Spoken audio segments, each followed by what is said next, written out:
system of global capitalism. Eastern Europe has been absorbed into a capitalist Europe, and Russia is becoming a capitalist power.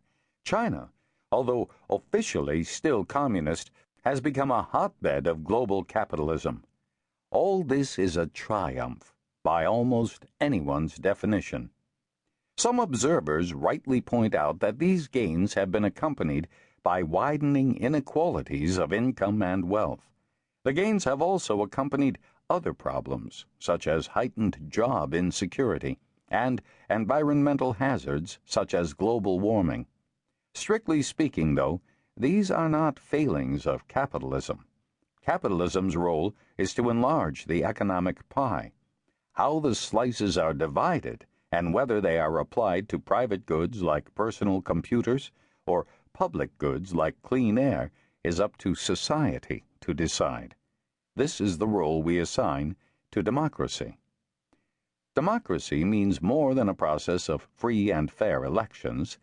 Democracy, in my view, is a system for accomplishing what can only be achieved by citizens joining together with other citizens to determine the rules of the game whose outcomes express the common good.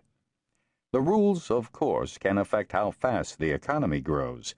At the extreme, a rule that divided the pie into equal slices would squelch personal incentives to save, invest, and innovate.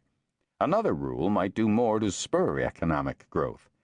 Democracy is supposed to enable us to make such trade-offs or help us achieve both growth and equity or any other goals we share in common. Yet democracy is struggling to perform these basic functions.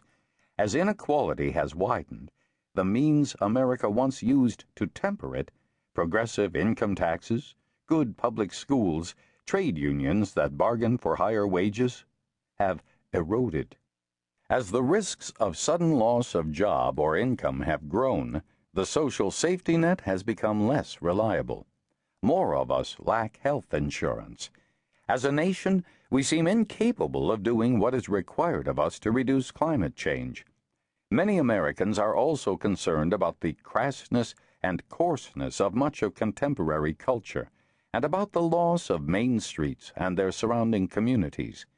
In all these respects, democracy has been unable to take effective action or even articulate the trade-offs and sacrifices doing so would entail. Capitalism has become more responsive to what we want as individual purchasers of goods, but democracy has grown less responsive to what we want together as citizens. Surveys suggest a growing sense of powerlessness. While in 1964, only 36% of Americans felt public officials don't care much what people like me think, by 2000, that sentiment was shared by more than 60%. In 1964, almost two-thirds of Americans believed government was run for the benefit of all, and only 29% said it was run by a few big interests looking out only for themselves. But by 2000, the ratio was almost reversed. Only 35% believed government was run for the benefit of all, while more than 60% thought it was run by a few big interests. Why has capitalism become so triumphant and democracy so enfeebled? Are these two trends connected? What, if anything, can be done to strengthen democracy? The danger of summarizing my argument in advance is oversimplification, yet I want to give you a basic sense of it. The last several decades have involved a shift of power away from us in our capacities as citizens and toward us as consumers and investors. America emerged victorious from World War II, already having survived the Great Depression with both its economy and its democracy in good working order. Then it experienced unprecedented prosperity, widely shared. It was not quite a golden age. Women and minorities were still relegated to second-class citizenship, and communist witch hunts scarred politics. Yet every income group and social class gained ground. Inequality of income and wealth declined, and a far larger middle class emerged. Larger middle classes also emerged, after some lag time, in Europe and Japan. Most Americans professed high levels of